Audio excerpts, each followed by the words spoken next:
பழக்கம். என் டொட்டி என்ன உண்டோ அது சரியாக ஆண்டவருக்கு முன்பாக என் மனசாட்சியின்படியாகவே நான் நடந்து வரேன். எனக்கு ஆண்டவர் ஒரு முறையும் எனக்கு 25வது வருஷத்தில் நான் பிறந்த நாள் முதல் அவளை சொன்னது போல இந்துவாக இருக்கும் போது ஆண்டவர் எனக்கு ஒரு முறையும் வைக்கல. என் குடும்பத்தில் பிரச்சனைகள் கஷ்டங்கள் தான் எல்லாமோ நடந்தது. அதெல்லாம் அப்பவும் ஆண்டவர் என்னை கைவிடவே இல்லை. ஆண்டவனை என்னைக்கு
பிரசங்கத்தை கவனிக்கிறவங்களுக்கு உன்னிப்பா இருக்கிறவங்களுக்கு தெரியும். அப்பம் தண்ணீர் ஒரு சமயம் எலிசாவின் சம்பவத்தில் என்னைக்கு இந்த கிறிஸ்துமஸ் ஞாயிறு நினைத்தாலே கிறிஸ்துமஸ் ஞாயிறு அன்றைக்கு எலிசாவின் அற்புதங்களிலே 3 அற்புதங்களை சொன்னேன். இதை எனக்கு ஒன்று ஞாபகம் கொடுத்துருவோம். என்ன சொன்னேன்? ஒரு சமயம் என்ன நடந்துச்சு? எல்லாம் பின்னால் உட்காந்து ஒரு சமயம் என்ன நடந்துச்சு? முதல்ல என்ன சம்பவம் சொல்லுங்க. அதான் சொல்லுங்க, கொஞ்சம் விளக்கம். மணி மறந்து போச்சா? மணி பார்த்தீங்களா? அதான் மணி பார்த்தீங்களா? மறந்து போச்சு. சொல்லுங்க, யாரா சொல்லுங்க. ஏற்றி சாப்பிட்டதே நமக்கு தெரியாது. ஒரு மாதிரி மாவுன்னு வந்துட்டாரு. மாவுட்ட போட்டாக்கு மைதாமா தான். சரி சொல்லுங்க. எனக்கு மறந்து போச்சு. சொன்னதான் தம்பி நீங்க சொல்லுங்க. சொல்லுங்க, தைரிய பார்க்க என்னமா சொல்லுங்க. டக்குனு நேராயிட்டு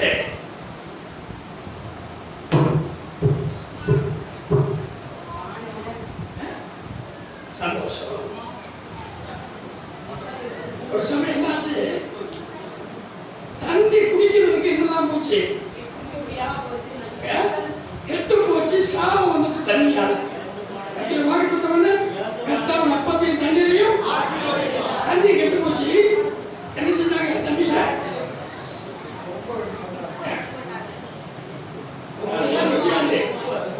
ஒரு மரக்கொம்பை சிலுவை கல்யாணமாய் வருவது கெட்டு போன நம்முடைய வாழ்க்கையில இயேசுங்கிற சிலுவை வரும்பொழுது ஒரு மரக்கொம்பை வெட்டி போட்டாங்க. தண்ணி ஆரோக்கியம் எல்லாம் ஞாபகம் இருக்குப்பா. தண்ணி என்ன ஆயிட்டு? குடிப்பதற்கு நல்ல தண்ணீராய் மாறிவிட்டது. தண்ணீர் கெட்டது நிலவுப்பா. தண்ணீர் ஆரோக்கியமாக்கலாம். எங்க இருக்கு? எல்லாம் இருக்க மாட்டேன். 2 ராஜாக்கள்ல எலிசாவின் சம்பவத்தில் 2வது அதிகாரத்துல இருக்கு. 2வது சம்பவத்துல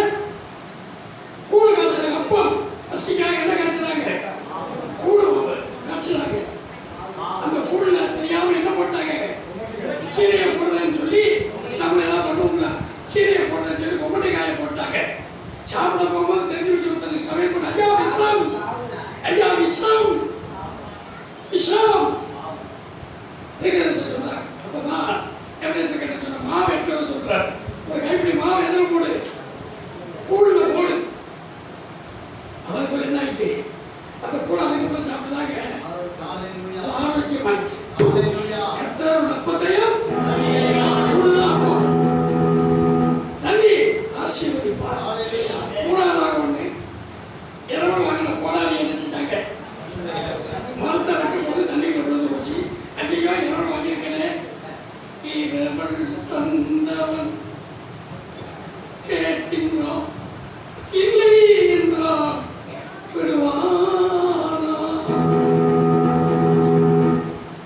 சிலத்தெல்லாம் 1000 ரூபாய் கடன் வாங்கிடலாம். ஆனால் 25 பொருள் பேனா பென்சிலாம் வாங்க முடியாது. வாங்கினா கரெக்டாக கொடுத்துருக்கோம். ஆனால் இங்கே தெரிவிச்சு என்ன பண்ணுறாரு, என்ன பண்ணாரு, ஒரு கொம்பை வெட்டி, அங்கேயும் ஒரு கொம்பு கொம்பு கொப்பை வெட்டி, கோடாரி வெட்டி போடல, கொப்பை வெட்டி அதை எரிந்து அந்த இரும்பை என்ன செஞ்சாரு, அந்த இரும்பை மிதக்க பண்ணினார். இது மூணாவது சம்பவத்தின் மேல ஒரு சம்பவத்தை சொல்லி முடிச்சது. கோடாரி ஒரு மரத்தை வெட்டுகிறது. சொல்லுங்க, திரும்ப சொல்லுங்க, கோடாரி மரம் அழுகிறது. என்ன பெற்ற கோடாரி, கோடாரியுடைய என்னது கைப்பிடிய நீ என்ன அளவுத்தான், நீ என்ன அளவுத்தான். நிறைய பேர் வெட்டுறாங்க, குத்துறாங்க, மரம் கதறுது.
இதுவரை செய்த நன்மைகளுக்காக துதிப்போம். என்ன பண்ணாரு,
ஆசீர்வதிங்கப்பா, தேசத்தை ஆசீர்வதிங்கப்பா, தமிழகத்தை ஆசீர்வதிங்கப்பா, கோயில்பட்டி ஆசீர்வதிங்கப்பா, சுற்றுவட்டார கிராமங்களை ஆசீர்வதிங்கப்பா, எல்லா ஊழியர்களை ஆசீர்வதிங்கப்பா, எல்லா சபைகளையும் ஆசீர்வதிங்கப்பா, உண்மையாய் ஊழியர் செய்கிற ஊழியர்களை இன்னும் ஆசீர்வதிங்கப்பா, உத்தமமாய் நடக்கிறவர்களை ஆசீர்வதிங்கப்பா, கோயில் ஜனத்தை ஆசீர்வதிங்கப்பா, எனக்கு நல்ல சபையை ஆசீர்வதிங்கப்பா, அப்பத்தின் தண்ணீரை விட வார்த்தைகளை ஆசீர்வதிங்கப்பா, யாரையும் விலக்கி போடுங்கப்பா, ஆயுசு நாட்களை போட்டு வளர்த்துங்கப்பா. நன்றி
உனக்கு முன்பாக ஓடிப் போவார்கள். நீயும் தேவனாகிய கர்த்தரின் கட்டளைகளை கைக்கொண்டு அவர் வழிகளில் நடக்கும் போது கர்த்தர் உனக்கு ஆணையிட்டபடியே உன்னை தமக்கு பரிசுத்த ஜனமாக நிலைப்படுத்துவார்.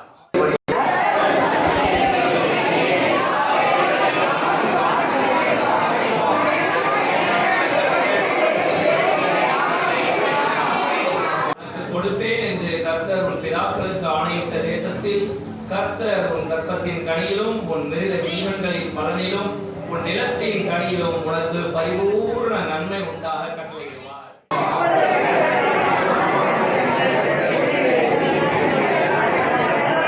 இன்று நான் உங்களுக்கு விதிக்கிற வார்த்தைகள் யாவையும் விட்டு விலகி வேறே தேவர்களை சேவிக்கும்படி நீ வலதுபுறம் இடதுபுறம் சாயாமல்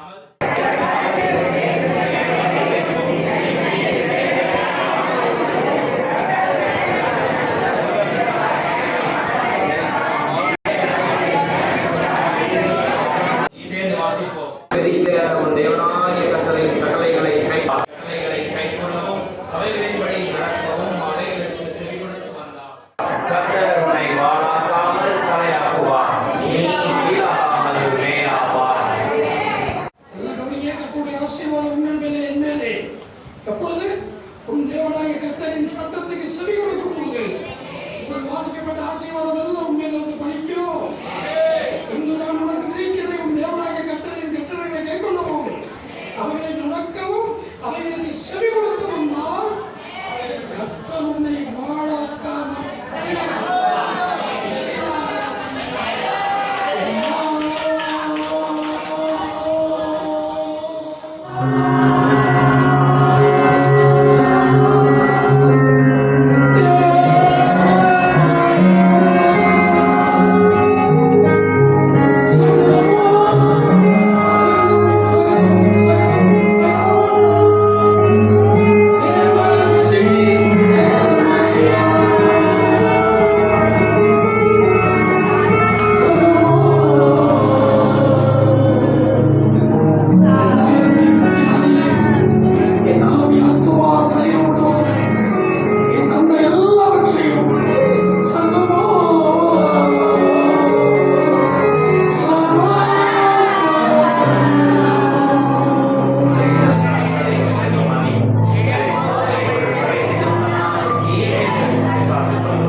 தாக்கிலே நடந்தாலும் பொல்லாப்புக்கு பயப்பட தேவரே என்னோடே கூட இருக்கிறீர்.